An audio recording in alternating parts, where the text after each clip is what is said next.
দর্শক বন্ধুরা, আমি ঘরোয়া রান্নাঘর থেকে অপর্ণা বলছি। আজকে একটা দারুণ টেস্টি রেসিপি নিয়ে এসেছি। সেই রেসিপিটা আপনাদের সঙ্গে শেয়ার করছি। কীভাবে করছি আসুন দেখিয়ে দিন। এই যে জিনিসটা, এটা সয়া গ্রেনিউলস। এই গ্রেনিউলসটাকে আমি এখন গরম জলে ভিজিয়ে দেবো। এটা এখন একটু ভেজানো থাকবে। ততক্ষণ আমি গ্যাসটা অন করলাম, তেল দিয়ে দিচ্ছি 2 টেবিল স্পুন। তার মধ্যে আমি এবারে দিয়ে দেবো একটু পেঁয়াজ কুচনো আর একটু রসুন কুচিয়ে রেখেছি, এই রসুনটা দিয়ে দিলাম। এগুলো দিয়ে একটু ভাজা ভাজা করব। এর মধ্যে এবার কাঁচা লঙ্কা দিয়ে দিলাম। এটা যার যার বাড়ির স্বাদের উপরে, যারা বেশি ভালোবাসেন ঝাল খেতে তারা দেবেন। এগুলো সব দিয়ে একটু লাল করে ভেজে নেব। এর মধ্যে 1 টিস্পুন জিরে গুঁড়ো দিলাম, 1 টিস্পুন ধনে গুঁড়ো, একটু লঙ্কার গুঁড়ো দিলাম, 1 টিস্পুন হলুদ দিলাম, একটু লবণ দিলাম স্বাদ অনুসারে। এই ভাজাটা হতে হতে এর মধ্যে আমি এবারে আলু দেবো। খানিকটা আলু সেদ্ধ করে রেখেছি,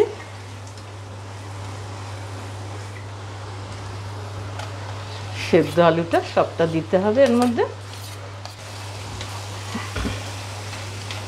বাইন্ডিংয়ের জন্য আলু সিদ্ধটা খুব দরকার। গ্রেনিউলসটা তো সেই জিনিসটা হয় না, ঝুরঝুরে থাকবে, এই জন্য এটা দিতে হবে। এবার আমি গ্রেনিউলসটা দেবো, জল ঝরিয়ে নিই। এবার এই যে সয়া গ্রেনিউলসগুলো আমি এবার চিপে চিপে জলের থেকে দিচ্ছি।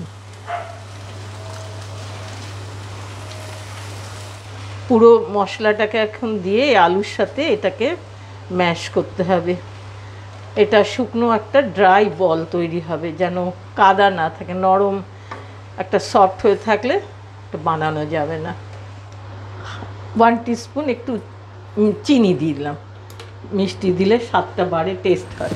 আমার সব ইনগ্রিডিয়েন্টস দেওয়া হয়ে গেছে। এবার আমি ধনে পাতাটা দেবো এতে, আর একটু ভাজা করে নিই। ধনে পাতাটা দিয়ে দিলাম, অনেকগুলো ধনে পাতা।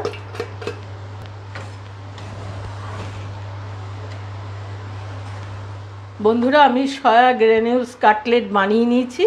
এবার এগুলোকে আমি ভাজবো। এই জন্যেই এতক্ষণ আপনাদের বলিনি আমি কি বানাচ্ছি। এটা কাটলেট বানাচ্ছি। গ্রেনিউলস তো সবসময় অ্যাভেলেবেল হয় না, আমি একটু পেয়েছিলাম, তাই এটা আমি এইভাবে ইউজ করছি। এইভাবে আপনারা করে খেয়ে দেখবেন, খুব উপকারী ভালো জিনিস একটা। এবারে আমি এটাকে এই গোলা বানিয়ে রেখেছি একটু। আমি কর্নফ্লাওয়ার আর ময়দা দিয়ে এই গোলটা বানিয়ে রেখেছি। এটা আর এটা ব্রেড ক্রাম্ব, এর মধ্যে ডুবিয়ে ডুবিয়ে এবার ভাজবো।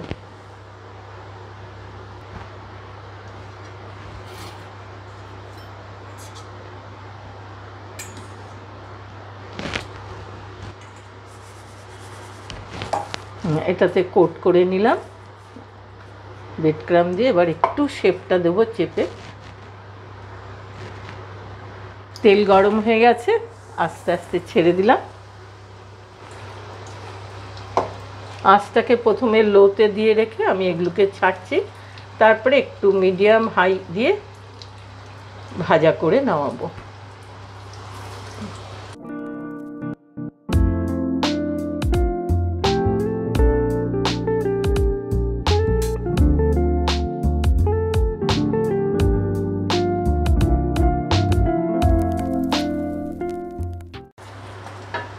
এরকম সুন্দর লাল করে করে ভেজে নিতে হবে কাটলেটগুলো।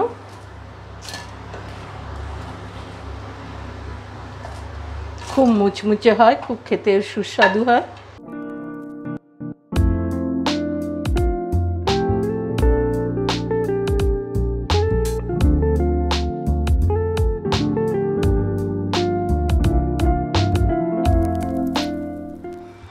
দর্শক বন্ধুরা, আমার সয়া গ্র্যানিউলস কাটলেট তৈরি হয়ে গেল, আপনাদের সঙ্গে শেয়ার করলাম। এটা একটা হেলদি রেসিপি, বাচ্চারাও খুব ভালোবেসে খাবে এবং সবসময় পেলে বানিয়ে নিতে, নয়তো সয়াগুলোকে গ্র্যানিউলস করে ভিজিয়ে করিয়ে নিয়েও করা যায়। সব রকমভাবেই করা যায়। এটা খেতে একটু পেঁয়াজ ছড়িয়ে দিলাম এর ওপরে, একটু পেঁয়াজ টমেটো সস এইসব দিয়ে চায়ের সাথে খেতে অপূর্ব লাগবে। রেসিপিটা আপনাদের ভালো লাগলে লাইক করবেন, সাবস্ক্রাইব করতে ভুলবেন না, অনেকের সঙ্গে শেয়ার করবেন। নতুন বন্ধুরা বেল আইকনটা টিপে দেন, সাবস্ক্রাইব অবশ্যই করবেন যাতে আমার রেসিপিগুলো আপনারা দেখতে পান।